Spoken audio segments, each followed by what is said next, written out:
É clima de Copa do Mundo, amigo. Tá chegando a hora, Copa do Mundo no Catar. Seja bem-vindo. Você está na Comebol Libertadores. Não está no lugar errado, não. Muito prazer, sou Marcelo Azão, um dos apresentadores aqui do nosso time. Mas Comebol Libertadores também no clima da Copa do Mundo para falar das seleções sul-americanas e aqui um especial sobre a seleção brasileira. Será que o Hexa vem? Comenta aqui que eu quero saber a sua opinião. Se você está na expectativa, se você está no mood empolgou ou mais pé no chão. Como, por exemplo, eu já repasso a pergunta aqui para o nosso estúdio, ela que está comigo, sempre estilosa, Day Natália. Tudo bem, Day? Tudo certo, mas eu tô no mood uhul, entendeu? Eu tô... Empolgou? Tô empolgada, né? Agora eu tô. Agora, porque aí finalizou Comebol Libertadores, Sul-Americana, e o foco é outro. Agora é Copa do Mundo. Também, obviamente, Brasileirão, tudo finalizado, assim, tudo no check. Então, agora cabeça total em Copa do Mundo. E hoje a gente vai falar dela, né? A maior, soberana. A maior. Ninguém se iguala à seleção brasileira. Mas eu quero uma resposta sim ou não. Gostou da convocação do Tite? Gostei. Apesar do Daniel Alves ter sido uma polêmica, e confesso, não vou mentir não, que eu olhei e fiquei... Eu entendi. Você gostou? A expressão de Gente, tudo. é porque eu fico... É uma mulher muito expressiva. Eu fico me comunicando por figurinha no WhatsApp e aí isso acabou com tudo, assim. Contagiou a vida real. Porque era uma figurinha que eu pensei na minha cabeça. Perfeito. Mas, enfim, eu fiquei um pouco decepcionada na hora que ele falou. Falei, que Titi, tá maluco? Mas eu entendi. Acho que tem vários motivos para que o Daniel Alves estar nessa lista, né? Mas, no geral, não me surpreendeu, né? Foi aquilo que acho que todo mundo esperava, pensando ali nesse ciclo, né? Que antecede a Copa do Mundo.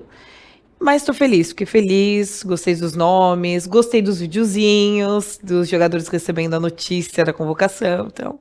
Aí, tudo isso, acho que já vai deixando um clima de Copa do Mundo, né, Razan? Sem dúvida nenhuma, os reacts, as reações dos jogadores às convocações, para alguns, a primeira vez na história, na sua vida, é o que realmente muda a vida de um ser humano, porque é o sonho de toda uma geração, de uma família, de milhões e milhões, estar na Copa do Mundo. Vamos dar uma olhada, então, em números da seleção brasileira. Participou de todas as Copas do Mundo da história. É a 22ª participação da seleção brasileira em todas as Copas do Mundo. Técnico Tite assumiu o Brasil em 2016. 76 jogos, 57 vitórias, 14 empates e apenas 5 derrotas. Somando as derrotas contra a Bélgica nas quartas de final da Copa do Mundo 2018, aquela que não traz boas lembranças, né? Renato Augusto, aquele chute poderia ter entrado. A Argentina na final da Copa América também não traz boas lembranças no Maracanã.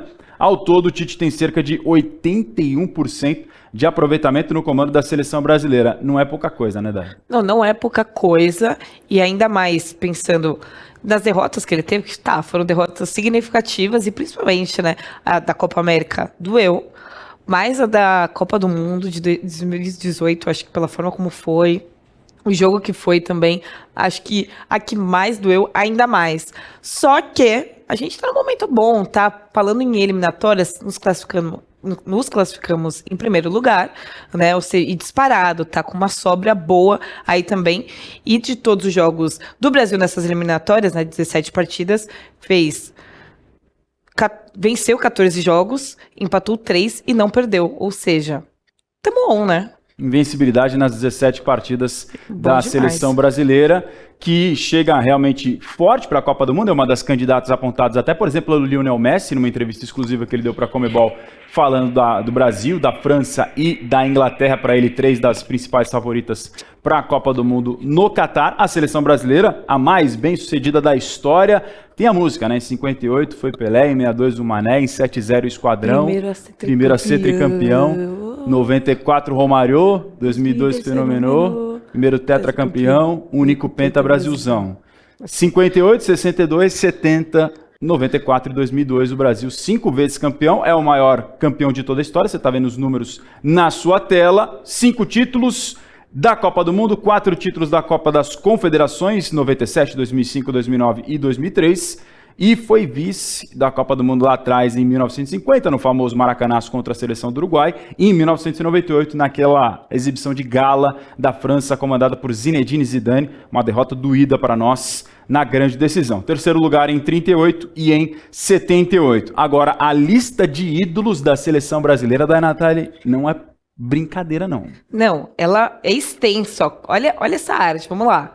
Pelé, Garrincha, Didi, Newton Santos, Djalma Santos, Rivelino, Gerson, Jairzinho, Carlos Alberto, Tostão, Júnior, Zico, Sócrates, Falcão, Tafarel, Romário, Bebeto, Cafu, Roberto Carlos, vou acelerar. Roberto Carlos, Ronaldo, Rivaldo, Ronaldinho, Kaká, Adriano e Neymar. Precisei até ter fôlego porque eu tenho bronquite. Ou seja, falta aquilo que a gente estava conversando aqui nos bastidores, eu e o Razan, que se a gente fosse montar uma seleção histórica, ia faltar lugar, a gente ia conseguir fazer uma seleção mágica, um banco de reservas excelente, várias opções. Imagina ter a oportunidade de treinar um time num multiverso de todos esses caras. Bizarro, né? Dificilmente daria para montar 11 e não ficar com aquela dorzinha no coração. Putz, vou ter que deixar esse aqui fora. Esse aqui não vai dar para entrar porque só cabem 11. E o banco de reservas também seria estrelado nesse multiverso da seleção brasileira de todos os tempos. Mais números para vocês na tela. De todas as seleções que a seleção brasileira já enfrentou, apenas 3 têm vantagem. É aquela famosa freguesia, né? Só 3 têm essa vantagem contra o Brasil. Holanda, Hungria e Noruega. Contra a Noruega, o Brasil, inclusive, nunca nem conseguiu vencer. Outros rivais históricos. Uruguai, que a gente acabou de citar, venceu a decisão de 1950, o Maracanaço, na final da Copa do Mundo. Quem mais, da Natália? Também tem a Itália, né? Que a Itália esse ano não está na Copa do Mundo, mas também já disputou várias partidas decisivas nas Copas, né? Como a final de 70 e 94, vencidas pelo Brasa. Além, né, do jogo da segunda fase de 82, que contou aí com o sucesso da Itália e a eliminação traumática do Brasil, que era favorito, né? A Itália tem esse ame-o e também boas lembranças e lembranças terríveis, né? Porque em 70, aquela seleção mágica do tricampeonato com Pelé e Companhia Limitada, Rivelino, enfim, Clodoaldo, vence a Itália na Copa do Mundo de 70. Em 94, o Baggio manda a bola que está voando na estratosfera nas penalidades para algum lugar. Caiu aqui, ó, tá no meu pé. Tá no pé da Natália aqui, ó. Vai abrir gente. aqui, ó. Aí, ó. Esse ano achamos a bola do Baggio no pênalti decisivo de 94. Mas, em 82, para muitos a seleção mais vistosa, que fazia o jogo bonito, a essência do futebol brasileiro, fica pelo caminho justamente contra a Itália, que também tinha uma grande seleção, mas depois até criou-se aquela dicotomia, que eu não concordo, de entre jogar bonito e não vencer e jogar feio e vencer, prefere-se jogar feio e vencer por causa do título de 94, mas não é uma equação assim. Se você jogar bonito, você vai perder, e se você jogar feio, você vai ganhar. Não é simples assim, até porque o futebol fácil, né? É muito mais complexo do que isso, né? Mas outros adversários importantes da seleção brasileira, além da Itália, que a gente lembrou, França, né? E essa aí é aquela pedra no sapato da seleção brasileira. Essa ainda dói. Dói muito. Essa ainda dói, porque né? são eliminações e jogos pesados, marcantes. 98, a final histórica na própria França. A França era o país sede e levou o título contra a seleção brasileira. Depois, em 2006, outra eliminação com um time que era o quadrado mágico ali da seleção brasileira. Ronaldo, Adriano, Kaká, Ronaldinho Gaúcho e Companhia Limitada, e a seleção não conseguiu passar da França naquela famosa jogada em que o Roberto Carlos vai ajeitar a meia ali na cobrança de falta, né? Tipo isso. Exatamente, aí o Henry, que também é outro cracaço, e o Zidane joga demais de novo, mais uma vez contra a seleção brasileira. Então a França tem eliminações importantes em jogos decisivos de Copa do Mundo, e a França, que é uma das favoritas para esse Mundial no Catar. Se encontrarem Brasil e França não é bom sinal pra gente, Dai. Não é pelo histórico, mas também porque a França vive um bom momento, atual campeã do mundo, e, né, tem grandes craques, um ataque também que é pra gente ficar de olho. Então acho que não seria legal, dos melhores mundos, né, que se a gente puder evitar pegar a França, se alguém quiser eliminar ela antes pra gente, tá de boa, né? Ainda nessa arte tem a eliminação de 86, então a França eliminou a seleção brasileira em 86 e 2006. E em 58, o Brasil, quando foi campeão pela primeira vez na história, venceu a França, então favorita, na semifinal. Falamos do Uruguai, da Itália, da França e tem também a Holanda, da Natália. Que também tem histórico um pouco mais recente, né, que foi meio traumático para mim em 2010, porque eu lembro muito, mas... Que era um jogo que estava na mão do Brasil, né? Vira 1-0, todo mundo achava que o Brasil joga muito bem com 1-0 no primeiro tempo, por seleção do Dunga, e aí vem o fatídico lance Felipe Melo, Júlio César sai mal... Olha, isso foi traumático, porque... Felipe Melo é expulso? Eu tenho 23 anos, né? Precisa jogar na cara? Não, eu queria, por exemplo, eu era nascida, mas eu não lembro de 2002, eu gostaria muito.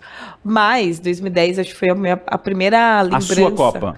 Foi, que eu lembro tudo. E aí, 2010, acho que da minha geração, foi a Copa mais traumática. Mas falando de Holanda, né, além desse histórico jogo aí de 2010, que deu muito ruim pra gente, também tem o sucesso do Brasil em 94 e 98, e também para a Holanda, né, como eu falei, em 2010, 2014 e também lá atrás, em 1974. 2014, jogo de terceiro e quarto, que o Brasil vinha de uma paulada de 7-1 da Alemanha, perde depois para a Holanda e... Não doeu tanto porque ele já estava, né? Já estava anestesiado. Né? É igual o meme lá do Naruto, que o cara mostra assim, um rombo no peito, assim, tá vendo? Nem dói mais. Era o Brasil depois na disputa do terceiro e quarto. É isso, aqui ele já estava calejado. Já foi. E na caminhada de 98, uma definição emocionante com o Tafarel, sendo muito decisivo também contra a Holanda. O Tafarel é o grande goleiro da história da seleção brasileira. Então temos boas e más aí com a seleção holandesa. Falamos de momentos históricos, de grandes craques, ídolos, falamos de adversários indigestos e vamos dar uma olhada agora em grandes nomes individualmente da seleção brasileira, com números para você na tela. Artilheiros em Copas do Mundo. O homem que chegou a ser o maior artilheiro da história de todas as Copas foi ultrapassado recentemente pelo Miroslav Klose, da Alemanha, mas até pouco tempo atrás o Ronaldo era o maior goleador de todos os tempos, com 15 gols marcados, atuou nas Copas de 98 com 4 gols, 2002 com 8 gols e 2006 com mais 3 gols o Ronaldo. Depois vem Pelé com 12 gols nas Copas de 58, 62, 66 e 70, 4 Copas do Mundo. Pelé que ganha a primeira. Era um pré-adolescente, mais novo do que Dai Natali, quando ganhou sua primeira Copa do Mundo, lá atrás, em 58. Em terceiro, no top 3 desses maiores artilheiros da história das Copas do Brasil, Vavá, Jairzinho e Ademir de Menezes, com 9 gols cada um deles. Rivaldo e Leônidas da Silva, 8 gols. Careca, 7. Bebeto, Rivelino e Neymar, 6 gols. Garrincha, Romário e Zico, 5 gols cada um deles. Esses artilheiros da seleção em Copas. E quem mais tem jogos pela seleção brasileira, da Natália? A lista muito boa e já começa com ele, Cafu, que tem aí 142 partidas, mas só 4 gols. Mas é o Cafu, indiscutível. Jardim Irene Eterno. Exatamente. Quando eu falei do nome do Cafu, acho que todo mundo, também no nosso imaginário, essa cena dele levantando a taça da Copa do Mundo. Em segundo lugar, vem o Roberto Carlos com 125 partidas e 11 gols. A gente mencionou esse momento não muito bom, né, em 2006, mas também tá aí com um nome na história da seleção brasileira, obviamente. Em terceiro lugar, ele, polêmico, Daniel Alves, com 124 partidas e 8 gols aí desde 2006. Maior vencedor da história do futebol em troféus conquistados, o Daniel Alves. É isso, já é histórico. E aí, por último ali, tá o Neymar, em quarto lugar, com 121 partidas e 75 gols desde 2010 também, uma marca histórica do Neymar que está escalando essa artilharia aí geral da seleção brasileira. O Thiago Silva, que é o nome que a gente tem que destacar, até porque ele está convocado, ele está na 11ª posição com 96 jogos e 7 gols, e aí está nessa caminhada desde 2008, e é o zagueiro com mais partidas com a camisa da seleção, aí totalizando esses 109 jogos. Thiago Silva, que pelo que se dá a entender nas entrevistas do Tite, na ausência do Daniel Alves no time titular, se ele não for como é a expectativa e que jogue o Danilo, o Thiago Silva se imagina que inicialmente possa ser o capitão, porque no ciclo de 2018 até 2022, ele foi o segundo jogador que mais vezes usou a tarja de capitão, atrás justamente do Daniel Alves. Então, na ausência do Daniel Alves, imagina-se que hierarquicamente quem vem logo atrás é o Thiago Silva. Isso na teoria. Na prática, a gente vai ver exatamente nos jogos no Catar. Falamos de artilheiros da seleção brasileira em Copas, de mais partidas, temos os artilheiros geral, e aí o Neymar está perto do Pelé nessa contagem, que tem alguns números que, se você buscar na rede mundial da internet, a web, você vai talvez encontrar divergências nos números dos gols do Rei Pelé, porque tem uma contagem oficial da FIFA, que ela considera alguns critérios, e a CBF, por exemplo, tem outros critérios para considerar os seus gols. Nessa que é mais universal pela FIFA, por exemplo, o Pelé tem 77 gols em 92 jogos, o Neymar está logo ali atrás, com 75 gols em 121 jogos, e depois o Ronaldo, 62 gols em 98 jogos. Nada mal para esse top 3, hein, Dai? Não, nada mal, e o Neymar, como desse top 3, é o único jogador em atuação, tem tudo para virar o maior artilheiro da seleção brasileira. E aí é de aplaudir, né? Esse número bizarro do Neymar, bizarro, né? Então, jovem, pouco tempo, tem uma passagem aí, tendo esse número. Pensando a longo prazo, né, que tem Copa do Mundo ainda, a gente não sabe como vai ser o Neymar daqui 4 anos, se ele vai ser a última ou não. Eu creio que não, né, mas ele deu uma entrevista aí que não sabe, né, que joga como se fosse a última, então vamos ver. Mas, de fato, em seleção brasileira, ele desponta e acho que nessa artezinha a gente consegue ver bem, né, Razan? E nas assistências, o Pelé com 64 e o Neymar com 53. O Neymar deu essa entrevista mais recente mesmo, falando disso que você disse, de que vai jogar como se fosse a última, mas tem uma outra anterior dele, na qual ele fala que na cabeça dele seria a última Copa do Mundo. Só que uma coisa é você falar e outra coisa é a realidade. Chega na hora. Exato. A circunstância pode às vezes mudar o pensamento do ser humano. Você fala assim, né, Natália, numa sexta-feira em que você estiver cansada, você vai sair? Você fala, não vou sair porque eu estou cansada. Quantas vezes? Chegou a sexta-feira, está cansada, chegou o zap, a arroba falou, partiu, sextou, você foi. Ou seja, uma coisa é teoria, outra coisa é prática, né, Dana? Quantas vezes? Eu acho que é isso que vai acabar acontecendo, né? Que ele já falou que estava meio cansado, de críticas e tudo mais, né? De tudo isso, esse caos perfeito que gira em torno do Neymar.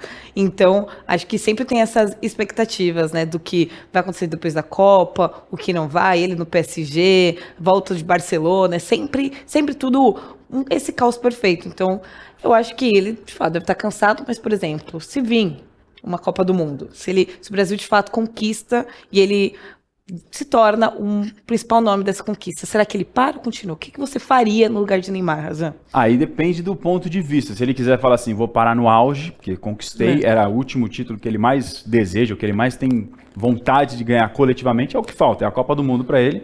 Porque o resto, imagino que ele já tenha conquistado praticamente tudo. Libertadores, Champions League, enfim. Tudo. Então, se ele quiser parar no auge, beleza, para aqui. Mas se o cara chega no próximo ciclo, vê que tem condição, claro, tá bem fisicamente, se tiver ainda jogando num grande clube da Europa, por que não? O Daniel Alves vai para uma Copa do Mundo beirando os 40, o Neymar vai estar muito mais jovem. O Neymar é de 92, fevereiro de 92, então ainda tem condições do ponto de vista de idade fisicamente de jogar mais uma Copa. Quem disse que vai ter a última dança, Last Dance, são Messi e Cristiano Ronaldo, devem ser sim as últimas Copas do Mundo que a gente vai ver, esses dois que rivalizaram durante uma década aí praticamente no mais alto nível, então temos que desfrutar dessa Copa do Mundo no Catar, né, Natália? Não, Copa do Mundo vai ser espetacular, seja pelos nomes que vão dar adeus, né, ao futebol, à Copa do Mundo, mas também para o nosso Brasil, que tá vindo embalado, tá vindo uma sequência boa, fez uma boa campanha nas eliminatórias, e agora, é só correr para o abraço e levantar a taça. Tô confiante. Fosse Dai Natália, técnico Tite, na escalação do meio para frente, porque ali a defesa a gente imagina que mais ou menos seja o Alisson, o Danilo, o Thiago Silva, Marquinhos, Alexandre, mais ou menos essa base, mas do meio para frente, o que tem se falado? Casimiro, Fred, Paquetá, Rafinha, Neymar e Richarlison.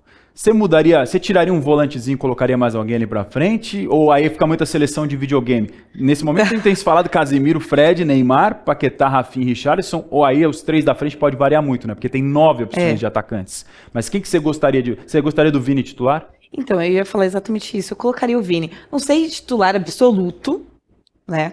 Mas eu colocaria o Vini também, porque ele tá no momento. Eu acho que em Copa do Mundo, obviamente, o futebol conta, a gente já falou de camisa, mas ele tá nas graças. Vini Júnior, assim como o Pedro também, que a gente tanto menciona também, tá na graça do povo. E não é que, eles estão na graça do povo brasileiro, dos torcedores, então tem que colocar. Não, estão vivendo uma grande fase também. Então eu acho que eu colocaria, assim, começaria assim, jogo, o Brasil tá tranquilo? Coloca ali no segundo tempo, aos 15 do segundo tempo, assim, aquela coisa. Faz uma graça, e aí vai sentindo, conforme for, dependendo do mata-mata, aí precisa de jogador, tipo um Pedro, pra fazer gol, assim. Gosto também dessa... Se eu fosse o Tite, ou se o Tite estiver assistindo também, a gente já dei a deixa pra ele o que ele tem que fazer. Se der errado, a culpa não é minha também. Atenção, Tite!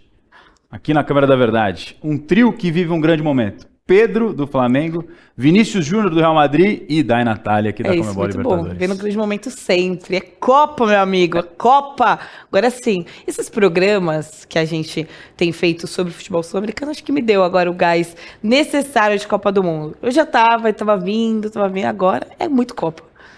Pra gente fechar de vez, vamos trocar as figurinhas já ali no Obviamente, bastidor, que a gente tá precisando, né? Então, com essa né? pendência, o Hexa vem ou não? Óbvio. Não, pra câmera da verdade. Tá, pode olhar.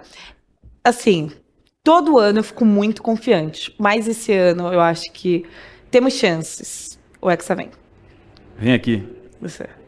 Infelizmente não vai ser dessa vez, Brasil. Nossa. Valeu, Dai Natália, tamo junto, não hein? Não acredito, tamo junto. Valeu vocês que nos acompanharam mais uma vez aqui na Conmebol Libertadores, nesse clima de Copa do Mundo, falando muito de seleção brasileira. Um beijo, um abraço, aperto de mão e até a próxima.